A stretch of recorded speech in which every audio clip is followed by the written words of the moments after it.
Good morning and welcome students in level 4 organizational behavior class. Today we are going to discuss chapter 6 leadership.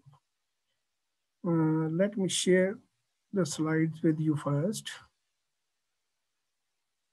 Leadership, lecture 6.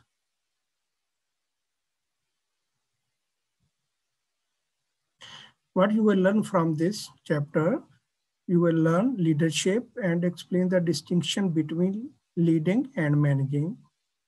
You will review the research on trade theories of leadership, also discuss the idea of one best style of leadership using the Ohio State and Michigan studies and the leadership grid as points of reference. Also, you will learn what is Felder's contingency model, how leadership style interacts with situational control and past goal theory. You will also learn the difference between transactional and charismatic leadership, and you will also learn what are the characteristics of leadership, transform, followers, and work groups. Also describes servant leadership and coaching, and also you will learn the great and also horrible things leaders might do.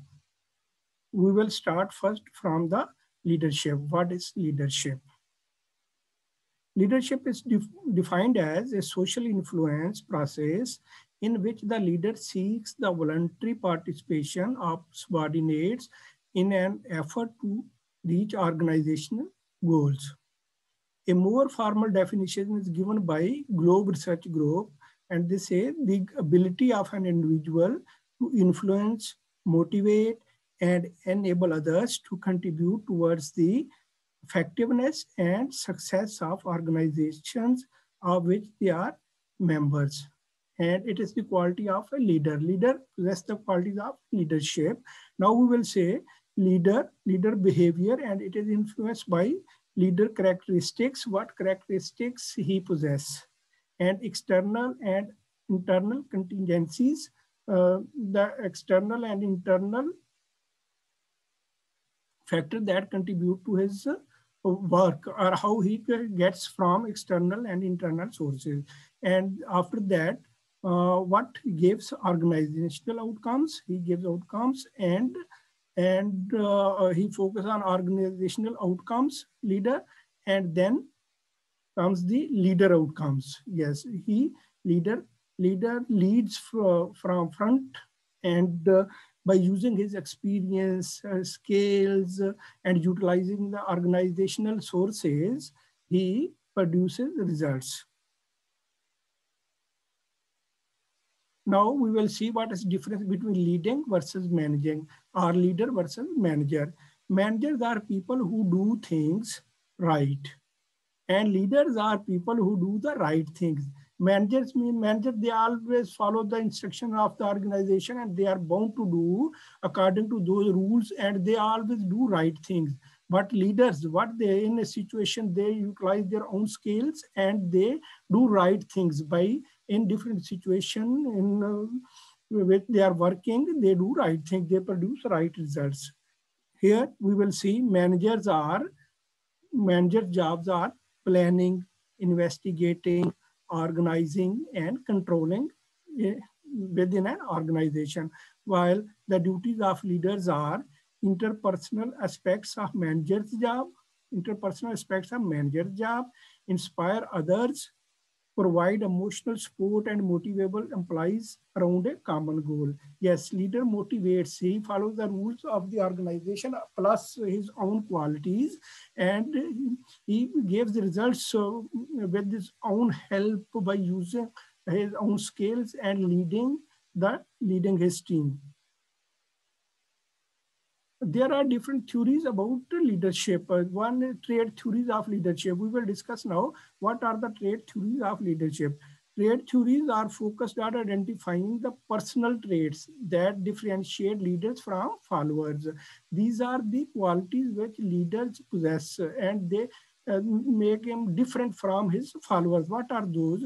Behavioral, these are called trade theories, and behavioral theories are examine leadership from a different perspective. They tried to uncover the different kinds of leadership behavior that resulted in higher work group performance. It means there are two different types. One is trait theories and other are behavioral theories. Now, we will see the trait theories, leadership trait. What is leadership trait? Leadership trait represents the personal characteristics that differentiate leaders from followers. And Stockdale and Mons identify 5 traits that identified leaders from their followers, and these are intelligence, dominance, self-confidence, level of energy and activity, and task-relevant knowledge. Yes, Stockdale says that a leader should be intelligent person. He should use his intelligence to utilize the resources of the organization. And dominance, he should be dominant. He should not be influenced by other like this who can control him, and he should not work under others' dominance. Self-confidence, he should be confident. He should be confident what he is doing to achieve his goals. Level of energy and activity, he should have a high level of energy. He should not be passive man like during the task he loses energy and occupied by other ideas. Task relevant knowledge, leader should have a task relevant knowledge. He should be aware what type of knowledge he needs to perform this task. These are the qualities which a leader possesses, and it makes him different from his followers. Now we will say what is gender as a leadership trait. Whether for leadership trait, it should leadership trait. Leader can be a man, leader can be a woman. It means he can be a male or female. What makes a difference? What makes a difference whether male or female? Who is better? We will see it here. Being a woman or man is a trait. There are differences between these. 3 meta-analyses were conducted to summarize research pertaining to these issues. The key findings are these following. Findings are men display more task leadership and women exhibit more social leadership. If you will assign any task leadership, men will perform better way, while social leadership, women behave in social leadership in a better way. Women are more democratic and men are more autocratic and directive. It means women do their job with the help of others, or like the cooperation of others, or like behave in a democratic way, while performing duties, leaders become autocratic and directive, and they issue directions to perform the work. Female and male leaders are equally effective. Both are effective. You can't say that he is a man, that is why he can perform better. Both men and women both are equally effective leaders. Men are perceived as more effective when the job is defined in masculine terms. In masculine terms, when more energy and physical labor is required, men are more helpful, and women are more effective in roles defined in less masculine terms. Male leaders are perceived as more effective when there are greater percentage of male leaders and male direct reports. The same transitive bias is not true for women leaders.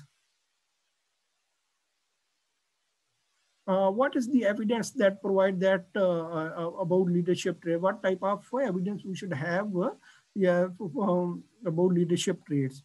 In 1986, meta-analysis by Robert Lord and his associate remedied a methodological shortcoming of previous trait data analysis. What they did, based on reanalysis of Mons data and subsequent studies, Lord concluded that people have leadership prototype that affect our perceptions of who is and who is not an effective leader. Your leadership prototype, he says that people have leadership prototype. What is that prototype? It's a mental representation of the traits and behavior that you believe are possessed by leader. Preassumed thinks that he is a better one. Leader are like this. This is called leadership prototype. What is leadership prototype? Robert Lord says people are perceived as being leaders when they exhibit traits associated with intelligence, masculinity, and dominance. And what values, personal traits, or characteristics do you look for and admire in your superiors. The top 4 traits included honesty, forward-lookingness, inspiration, and competence. And he says what type of qualities you see when you choose your leader. They say the top 4 traits include honesty. He should be honest. Forward-lookingness. He should have a broad vision. He should look ahead what type of challenges he will face. Inspiration. He should perform, he should knowledge, he should have qualities to inspire others and also to be inspired from others to get more knowledge. And competence, he should be a competent person. He should have a knowledge of his task, of his work.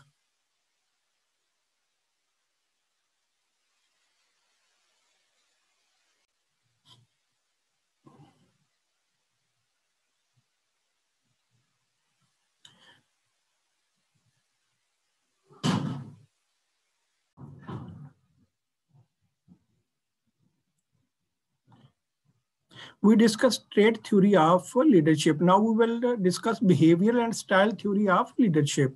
And it includes Ohio State studies. Ohio State studies were done at Ohio State University, and what they consider consideration versus initiating structure while looking at the behavioral and style theories. They say you should you should look at consideration and initiating structure. Yes, and they gave this table. They say it is based on low and high. Low and high. They say consideration. They divide it like low structure, high consideration, low structure, low consideration, high structure, high consideration, and high structure, low consideration. And they look the results of this. They say when there is a low structure and high consideration, it will give some results. Less emphasis is placed on structuring employees' tasks while the leader concentrate on satisfying employee needs and wants. Next is low structure and low consideration. And they say if you give low focus to structure and also to consideration, it will give very low results. The leaders fail to provide necessary structure and demonstrate little consideration for employee needs and wants. Next is high structure, high consideration. You give high preference to structure and also consideration. And this will, the leader provides a lot of guidance about how tasks can be completed while being highly considerate of employee needs and wants. And in this situation, he gets the maximum results because he takes consideration and of his team. And that produces, when you will give to your team, definitely they will give in reward to you results. Yes, high structure, low consideration. When your structure is high, but you give low consideration, what is results? He says primary emphasis is placed on structuring employee tasks while the leader demonstrates little consideration, for example, needs and wants.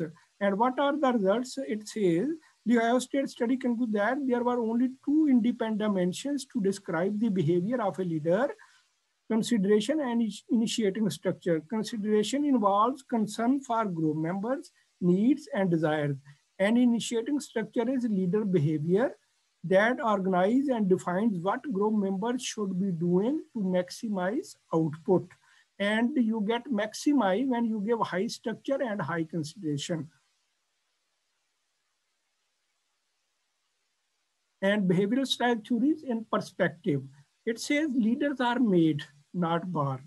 Leaders are made, not born. This is opposite to traditional assumption of the trait theories. Trait theory says leaders are born, not made. But behavioral theory says leaders are made, not born.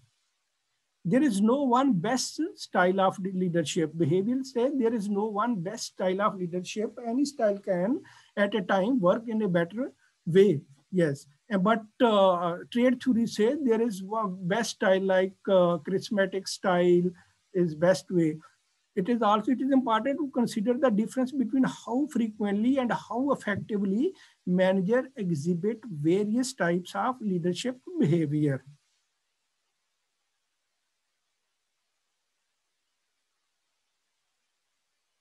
Now we will see Fred Fedler's contingency model. Fred Fedler gave his model. He says his model is the oldest and one of the most widely known models of leadership. It is based on the following assumption. The performance of a leader depends on two interrelated factors. What are those factors? The degree to which the situation gives the leader control and influence. The degree to which the situation gives the leader control and influence. And leadership performance depends on a specific situation and how much control and influence it gives them to do their job. These are two factors which, according to Fedler's contingency model, are considered a top while performing job. And it has three dimensions of this situational control. What are these three-dimensional leader-member relations? It says it is the most important component of situational control and good leader-membership relationship. Ensure that work group will try to meet leaders' goals and objective. If you have a better leader and member leadership and member relationship, you have a good one, better one, you will get better results.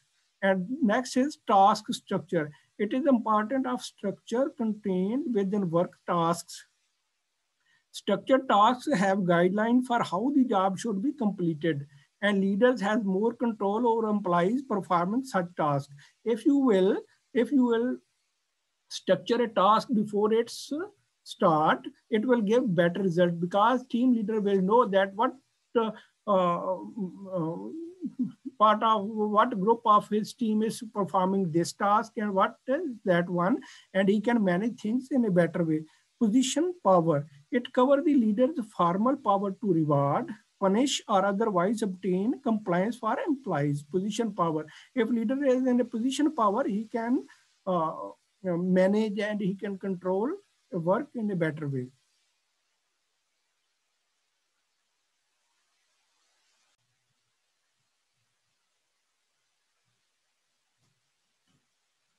Students, we were discussing Fred Fedler's contingency model, and it gives the idea that there are situations that decides the efficiency of the leader and also how the leader performs in that specific situation.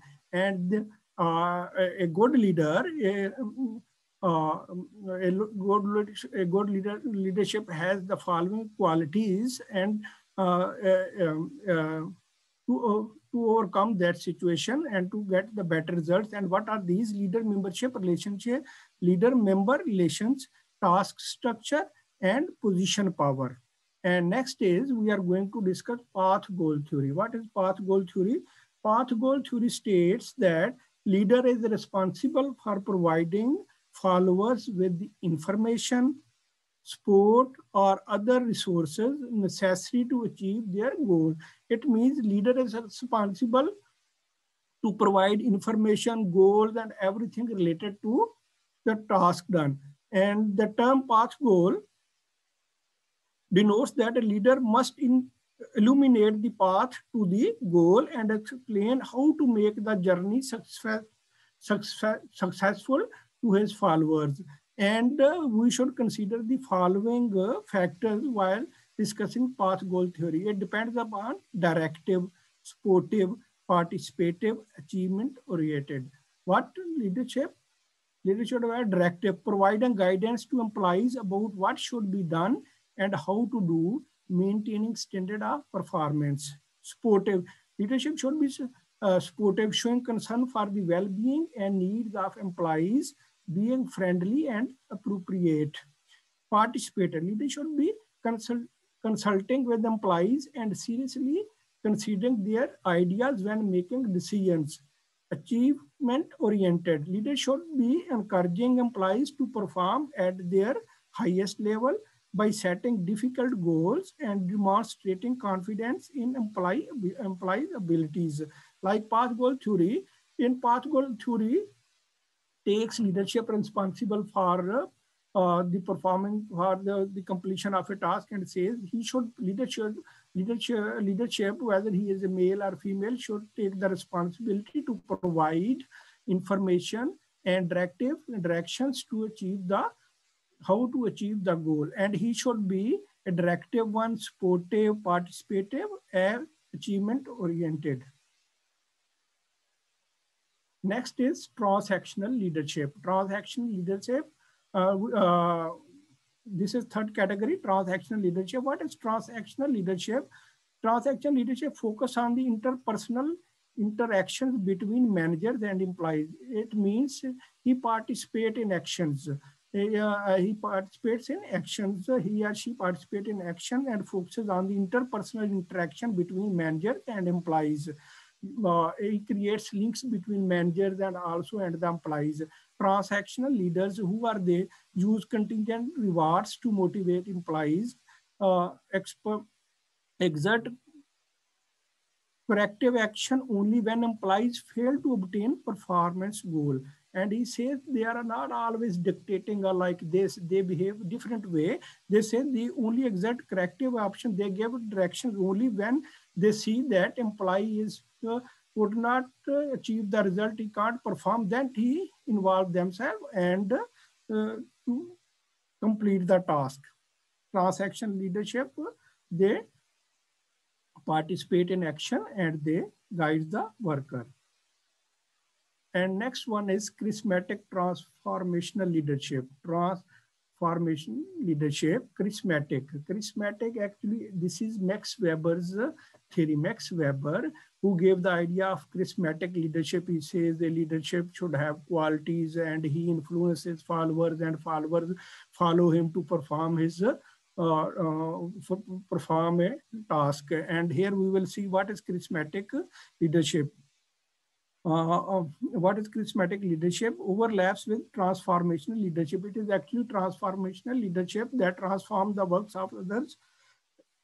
And charismatic leaders, what they do, use visionary and inspirational messages. Use visionary and inspirational messages. They work through messages, vision, rely on non-verbal communication. They don't give any instruction or like that. They perform, they lead from the front and their followers follow them. Rely on non-verbal communication, appeal to ideological values, and they stick to one ideology and they appeal to follow that ideology. Attempt to intellectually stimulate employees, attempt to intellectually, and through their knowledge, through their intellect, they try to influence his followers. Display confidence in self and follower. They show confidence in themselves and also they try to produce confidence in their followers. Set high performance expectations. They always set high standards and they expect that their followers should also perform to achieve those expectations. Here we will see the model adaptive, what their charismatic leadership do, like leader behavior, affect and followers and work groups, and what is the outcome. You can see leader establish a vision. We have already discussed in the previous slide. Leader establish high performance, high goals. Leader models the desired values, traits, beliefs, and behavior. And his followers follow these categories and they employ in the task. And what is the result? The result is personal commitment to leader and vision, self-sacrificial behavior, organizational commitment, task meaningfully achieved, increased individual, group, and organizational performance. And the charismatic leadership, he leads from the front. Application of transformational charismatic leadership theories. How we can apply these transformational and charismatic leadership theories. Thing to keep in mind when applying charisma and similar ideas. Charisma is based on charming the followers and as such represent a form of emotional manipulation. Charisma can be addictive. Charisma can hide the sociopath within and traits such as egocentricity, deceit, manipulation, and selfness and are not uncommon. Charisma fosters narcissism in followers. These are the drawbacks given by that. Sometimes it cannot give good results because the followers are used to follow the way of leaders, and if he can't perform, then they also lose the way and they can't perform, give the good result, desired results. Application of transformational charismatic leadership continue. It continues like serious flaws in the transformational model. It collides with common sense. It collides with common sense. Because common sense says this people have these qualities are like this. You can't have a superior one or exceptional one. It is against common sense. The great man theory, leadership is natural. The great man theory says leadership is natural and it can't be, you can't get it through unnatural things. Tools for appearing charismatic, all communication devices, well understood since ancient times. These are the tools to achieve this charismatic leadership performance. All communication devices, well understood since ancient times. It is questionable whether these tools make anyone really charismatic. These quality discussed in the previous slide, they say it is questionable whether these tools make anyone really charismatic.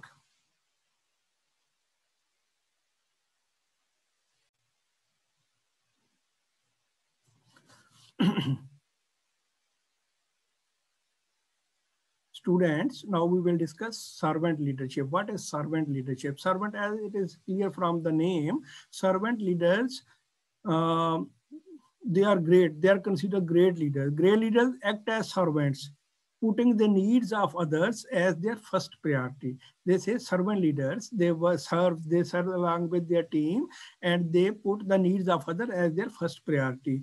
It is a long-term transformational approach to life and work. It is long-term transformational approach to life. It is not a quick way to perform. It takes a time to establish these type of norms to create servant leadership. And how they work. Servant leadership was servants leadership characteristic and their description. Why they are considered as the good one. Leader description. Listening. They listen to the complaints and they perform accordingly. Servant leaders focus on listening to identify and clarify the needs and desires of a group. Empathy. Servant leaders try to empathize with others' feelings and emotions. Healing. Servant leaders strive to make themselves and others whole in the face of failure or suffering. Healing. They suffer along with the team members. Yes, awareness. Servant leaders are very self-aware of their strengths and limitations. They are very self-aware. They know what are their strengths, what are their weaknesses. Persuasion. Servant leaders rely more on persuasion than position authority when making decision and trying to influence others. When they have to take decisions like this, they pursue others. They don't use their authority, they pursue others to complete the task. And conceptualization. Servant leaders take the time and effort to develop broad-based conceptual thinking. Foresight. Servant leaders have the ability to foresee future outcomes associated with the current course of action or situation. Stewardship. Servant leaders assume that they are stewards of the people and resources they manage. They take their responsibility and they consider them as stewards. Commitment to the growth of people. Servant leaders are committed to people beyond their immediate work role. They commit to fostering an environment that encourages personal, professional, and spiritual growth. Building community. Servant leaders strive to create a sense of community both within and outside the work organization. These are the characteristics of a servant leaders who participate and who behave as a servant and work along with the core team members and to complete the task. That is why they achieve good results. Next is coaching. What is coaching? Coaches are committed to improve their team. Coaches are committed to improve their team. Coaches invest much in their employees' skill building. The, the coach principally supports his team. The coach is a team builder. The coach is a results-oriented coaching. Coaching and this whole situation is called coaching. Coaching means additional help we need from the superior who has the skills, and the person who has the skills, he coaches and teaches his team how to achieve the results. And these are the qualities we discuss in a coach and in a coaching process. Great to horrible leaders. Who are great to horrible leaders? The leaders can be great, leaders can be horrible when they do mistakes. And we will see in search of excellent 8 common practice. They say the leaders, in order to achieve excellence, they sometimes commit mistakes, and common practices, they do what they are. A bias for action. A bias for action when faced with a tough decision that will help you and your team move forward, and don't avoid that decision. And they take decision, and they should take the responsibility, and at the completion of the task, if they can't perform well, they should take the responsibility. It is called bias for action, because they take action, and they should also take responsibility of that action. If they will not, it will be a bias act. Stay close to the consumer. They try to stay close to the consumer to achieve the better results. Autonomy and entrepreneurship. It means they decentralize their powers. They decentralize their power to achieve great results, good results. Productivity through people. Productivity through people, laudable, but there may be other ways to productivity. They depend upon people, their team. It says they should also use extra sources, other resources to achieve better results. Hands-on, value-driven.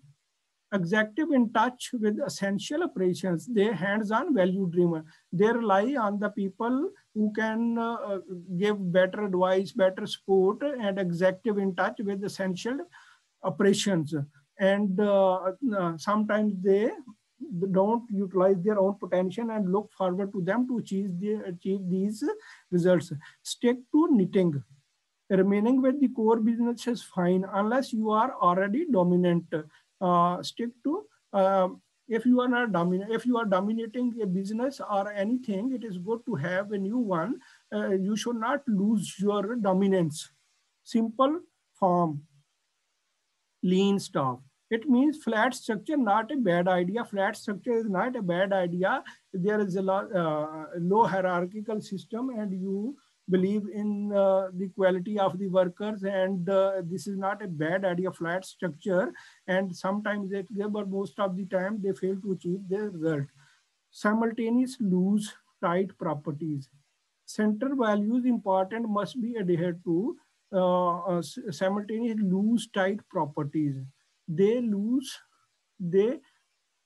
while in order to achieve the higher result, they sometimes overlook the centralized properties, and they put more importance to other things to achieve the result. It says centralized value is important. They should be taken in consideration by and must be adhered to those properties.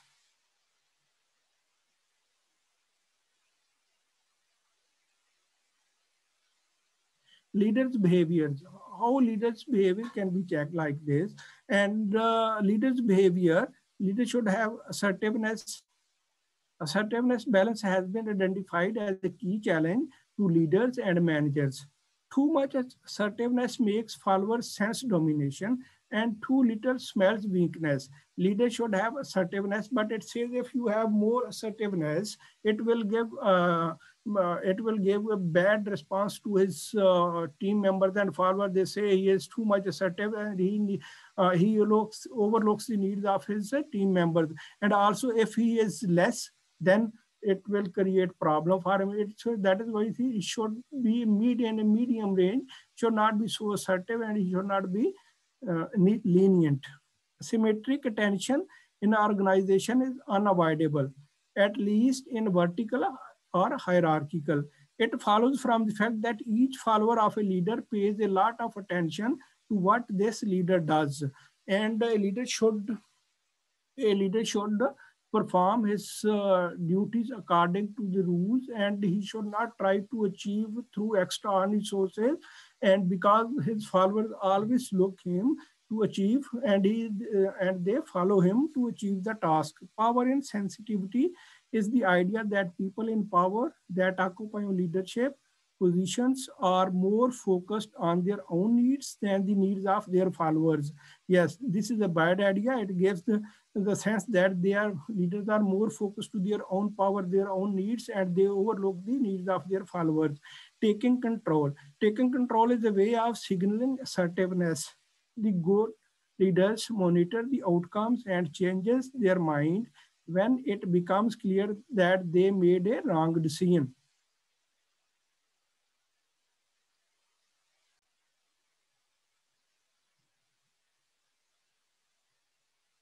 We discuss leaders' behavior. Leaders' behavior, like the qualities of assertiveness, symmetric, power and sensitivity, and taking control.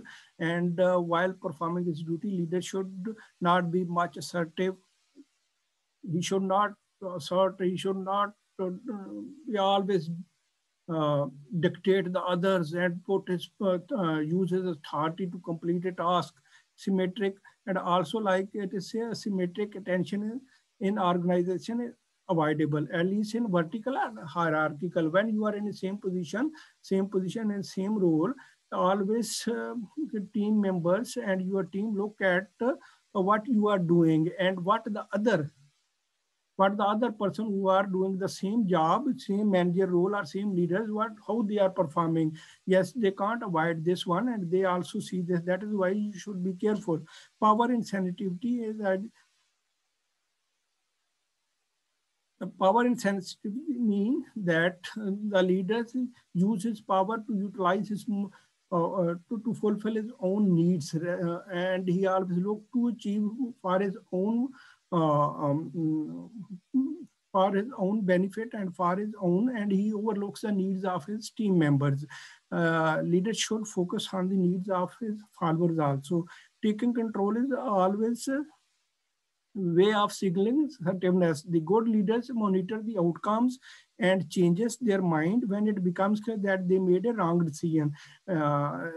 If leaders make some decision, they should recognize that decision, and they should take responsibility of that wrong decision also, and they should take responsibility. They should not blame others. Leader follower interaction.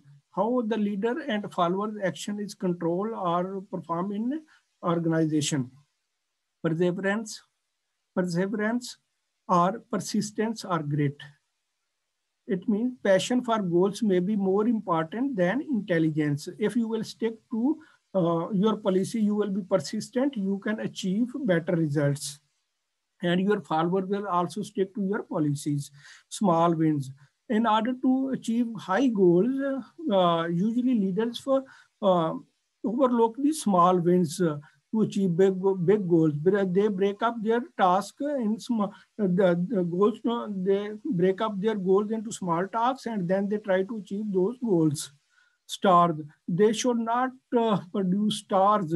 Stars can create rift in an organization if you will give preference to anyone, and you will create a star in an organization, and it will not be good for the working of organization. Should be, that is why stars should be avoided even though they may be valuable. Simplicity. A profound rule is that leaders' role is to create simplicity so that followers can focus on their job rather than on the requirement of the context. Leader should create a simplicity. He should set an example to how to do the job in a simple way, and the followers can follow that way, and they can perform their job in a better way. Protection of followers. An extension of simplicity is leader should protect jobs of his followers. Leader must shield her, Leadership must shield her people from others who wish to use their resources and time for their own purpose.